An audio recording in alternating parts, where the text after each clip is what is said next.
Two middle-aged crooks find a camera after a small-time robbery of a curiosity shop that has the ability to see into the future. Yep, that's right. A Most Unusual Camera, Season 2, Episode 10, and Episode 46 of The Twilight Zone, released December 16th of 1960. Story teleplayed by Rod Serling and directed by John Rich, who's most known for directing 81 episodes of All in the Family, The Dick Van Dyke Show, and On the Rocks. This is a great episode. The tone is much lighter.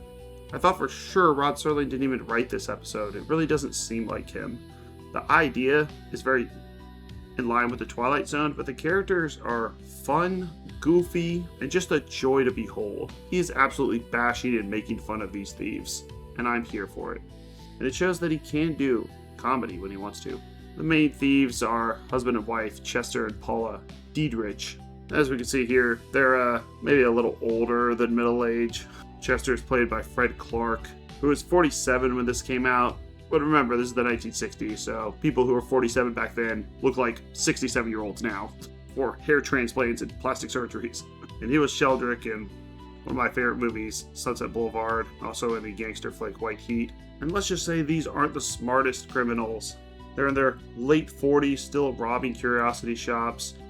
He thinks it's a complete dud. His wife talked him into this. They've done other robberies, but she really wanted to get some trinkets from this shop, thinking there might be some jewelry. There was no jewelry. They have a total of maybe $1 in actual usable things so far. But they come upon this camera, and he takes a picture of her, and he sees that she's wearing a mink coat. But that's weird, because when he took the picture, she was just wearing her regular clothes. Then they find in this suitcase that they haven't opened yet, because nothing else has been useful in this robbery, there's a mink coat. Amazing, their robbery is paid off. Paula Diedrich decides to keep it. Chester catches on that, well, she wasn't wearing a mink coat. They take a picture, then 5 minutes later, they find this mink coat, she's now wearing it, so this camera can see into the future. It's also cool to see this old technology. I had a Polaroid growing up, but it looks like this is a old school Polaroid tech camera, where you take a picture and it just pops up a few minutes later. You don't have to develop the film or anything like that. And then in walks my favorite character. These two thieves are not very smart, but wow, when Paula Diedrich's brother comes in, who just escaped from jail, he is even more dim-witted than they are. And Rod Serling really should do more characters like this. This guy is so funny. He doesn't understand anything. His name is Woodward. He's played by Adam Williams. It was Valerian in North by Northwest. Larry Gordon did The Big Heat and the TV show The Untouchables. So they're getting people that actually can play gangsters, but in this case he's played a very goofy one. But they're not all dumb. They decide to go to the racetrack. After all, they can take a picture of the scoreboard and see exactly which horse is going to win. So they begin doing this and making tons and tons of money. You know, a bad fate's gonna befall these people, but this one doesn't get too grim. Of course, you know Rod Serling's gonna kill off the characters. He can't help it. He just has to whack them. But the way he does it is in a very justifiable but also funny fashion, where let's just say they keep falling out of this unfortunate window, taking a picture, and then someone else falls out the window, then someone else falls out. It's funny, it's well done. It's also kind of well deserved, like they're robbing people and getting too greedy, and of course they start fighting over this camera. And this episode keeps throwing new things at us. So one thing they mentioned early on is they can't get inside this camera, they can't open it, and it's written in French.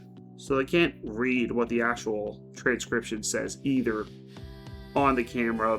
But a French guy comes in and tells them that this camera only has 10 pictures. They've already taken 8 pictures with the racetrack, taking a picture of his wife and Woodward to test it out early on. So they have 2 pictures left, and of course this leads to a fight where they start fighting with each other. It's fairly realistic, a great cast of characters. Every single one of them has their own personality, with Chester being the know-it-all who's not as smart as he thinks he is, Paula being just very absorbed in material possessions. For example, when her husband takes a nasty fall, she doesn't really seem to care at all and just collects the money and tries to escape. And of course, Woodward, the dim-witted brother who escaped from jail through the laundry chute. I love this episode. It's a 9 out of 10. It's not one I've seen before. And watching these in order, it's good to have some that are a bit more lighthearted that can break up the more serious ones, especially when it has a great idea, such as a camera that can see into the future. I think it's a top tier episode. It has a pretty modest 7.5 on IMDb, so it doesn't make too many top 10 lists, but who knows? I'll do a top 10 when I'm done the Twilight Zone. This might be up there. Don't make me do it.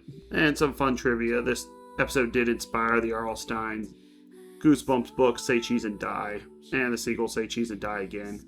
Also, the Living Doll episode would also inspire R.L. Stine for Night of the Living Dummy. He references the Twilight Zone all the time, and you should definitely check this one out. Wife Paula Diedrich is played by Jean Carson, who was in The Party as the Nanny and the TV series Studio One.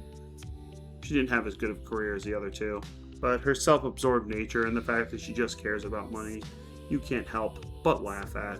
And the moral of this one is, well, don't be greedy, I guess. But come on, could you resist a camera that can see into the future? You tell me you wouldn't take some pictures of the stock market or some crypto markets? Come on, you know you would. Next up is episode 11, Night of the Meek. A Christmas episode about a drunk Santa Claus. Well, it has our Carney in it.